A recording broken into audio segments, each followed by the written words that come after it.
चीन की एक बहुत पुरानी घटना है।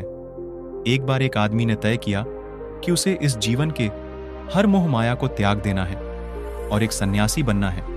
और वो ये सोचकर अपने गुरु के पास चला गया और कहा, गुरुजी, मुझे सन्यासी जीवन जीना है। गुरुजी ने पूछा, नहीं, क्या तुम सच में सन्यासी बनना चाहता है? तब गुरु ने कहा कि ठीक है, आज के बाद से तुम मुझसे कभी नहीं मिलेगा। जब जरूरत होगी तो मैं खुद ही तुझे बुला लूंगा। इस आश्रम में 500 से भी ज्यादा सन्यासी है और तुझे भी उनकी तरह ही रहना है। आदमी ने कहा, ठीक है, और वो जाकर एक बंद कमरे में चुपचाप बैठा रहने लगा। उसे चावल कूटने का काम दिया गया था। वो रोज 500 सन्यासियों के लिए चावल कूटता। जब थक जाता तो वहीं पर सो जाता और फिर वापस उठकर चावल कूटने लग जाता। उसे लगता था कि जब गुरुजी को उसकी जरूरत होगी तो वो खुद ही उसे बुला लेंगे, और इसी इंतजार में वो बैठा रहता। वो सुबह से शाम तक बस चावल कूटता रहता, क्योंकि गुरुजी ने उसे यही करने को कहा था। 12 सालों तक यही चलता रहा, लेकिन तब तक वह बहुत शांत हो गया था। उसके मन में ना कोई विचार, ना कोई अड़चन, बस इसी काम में लगा रहता था। 12 सालों में ये उसकी दिनचर्या बन चुकी थी। 12 साल बाद गुरुजी को लगा कि अब उसके जाने का वक्त आ गया है। उसने घोषणा करवा दी कि जो भी मेरा उत्तराधिकारी बनना चाहता है वो रात में मेरे कमरे की दीवार को फांद कर आएगा और 4 पंक्तियां लिख कर जाएगा। उस पंक्ति में जीवन को कैसे सही तरीके से जीना है ये लिखना होगा, जीवन का सत्य लिखना होगा, लेकिन यह उसे स्वयं से लिखना है, खुद के अनुभव से बताना है। सभी गुरु को मानते थे, उनके शिष्य थे, लेकिन सब उन्हें इस तरह धोखा नहीं देना चाहते थे। उनके आगे खुद को प्रस्तुत करना आसान नहीं था। हिम्मत तो सभी शिष्यों में थी, लेकिन यह काम कोई करना नहीं चाह रहा था।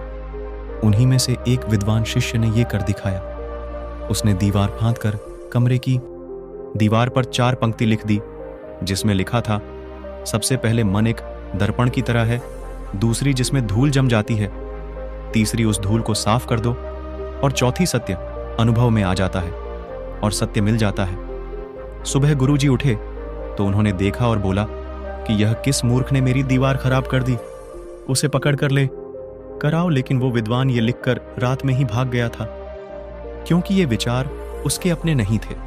उसने जाते समय अपने मित्रों से कहा था कि अगर गुरुजी को ये लाइन पसंद आ जाए तो मुझे बता देना, परंतु अगर वह क्रोधित हो जाए तो उन्हें मेरा पता मत बताना। सब चिंतित हो गए थे।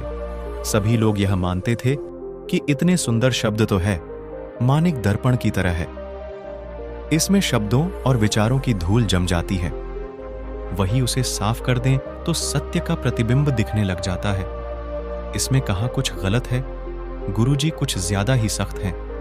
देखते हैं वो इस ऊंची बातें कहां से लाते हैं। पूरे आश्रम में यही बातें चल रही थीं। उन्हीं में से 4 आदमी एक दूसरे से बात करते हुए चावल कूटने वाले के पास से निकले।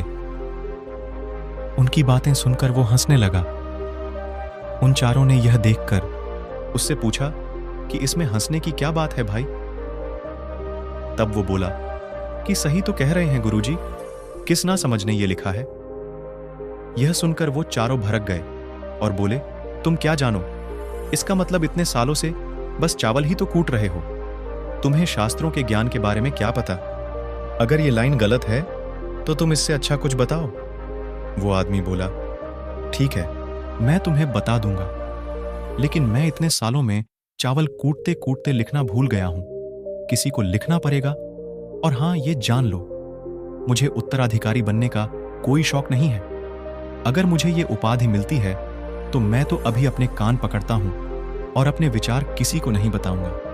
तब उन शहरों ने कहा, अरे तू हमें बता, हम लिखते हैं। आदमी ने कहा, तो ठीक है, फिर लिखो, कैसा दर्पण, कैसी धूल, ना कोई दर्पण ना कोई धूल, जो इसे जान लेता है सत्य को प्राप्त कर लेता है आधी रात को। यह बढ़कर गुरुजी उस चावल कूटने वाले के पास गए और कहा, अब तू यहां से भाग जा, वरना ये 500 के 500 तुझे मार डालेंगे। ये मेरा चौगाले, तू मेरा उत्तराधिकारी बनना चाहे या ना चाहे, इससे कोई फर्क नहीं पड़ता, लेकिन मैंने तुझे ही अपना उत्तराधिकारी माना है, और अगर ये बात इन सबको पता चल गई तो ये बर्दाश्त नहीं कर पाएंगे कि एक चावल कूटने वाला उत्तराधिकारी कैसे बन गया। तू सत्य को प्राप्त हो गया है और आत्मज्ञान को पा लिया है, और ये शास्त्र जानने वाले अपना सिर पीटते रह गए, इसलिए तू यहां से दूर भाग जा। अतः है। एक बार गौतम बुद्ध ने भी अपने शिष्य से कहा था, यानी कि जब तुम्हारे अंदर भी विचार आना बंद हो जाएंगे, उस दिन तुम सत्य का अनुभव करोगे, खुद को और ब्रह्मांड को समझ पाओगे, और यही बुद्ध के प्राप्ति का पहला कदम है।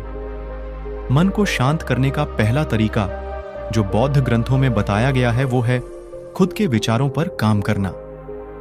आपके अंदर क्या चल रहा है उसे अच्छी तरह से समझना कि अपने विचारों को कहीं भी दबाना, ऐसा करना गलत है। मन भटकेगा, बार बार भटकेगा, लेकिन जब भी आपको ऐसा लगे आप तुरंत अपने विचारों का निरीक्षण करना शुरू कर दें। आप खुद कुछ समय बाद ये नोटिस करेंगे कि आप अपने विचारों को लंबे समय तक ऑब्जर्व करने लगे हों। हर तरह के अच्छे बुरे विचार आपके मन में आ रहे हैं, लेकिन आप उसके साथ किसी भी तरह की छेड़खानी नहीं कर रहे। एक समय आने पर आप खुद के विचारों पर कंट्रोल कर पाओगे। आप आने वाले कल या बीते वाले कल की चिंता ना करके अपने वर्तमान में जियोगे। जो इस समय अभी आपके सामने है, आपको उसी पर अपना ध्यान केंद्रित करना है। अगर ये कहानी आपको थोड़ी सी विज्ञानवर्धक लगी तो इसे अपने सगे संबंधियों और दोस्तों के साथ शेयर करना न भूलें। और हाँ, ऐसी ही कहानियां सुनने के लिए हमारे SR इंस्पायर्ड चैनल को सब्सक्राइब कर लें और इस वीडियो को लाइक जरूर कर दें। और हाँ, कमेंट सेक्शन में जरूर बताएं कि आपको इसी कहानी से क्या ज्ञान मिला। तो मिलते हैं अगली वीडियो में। तब तक के लिए धन्यवाद दोस्त।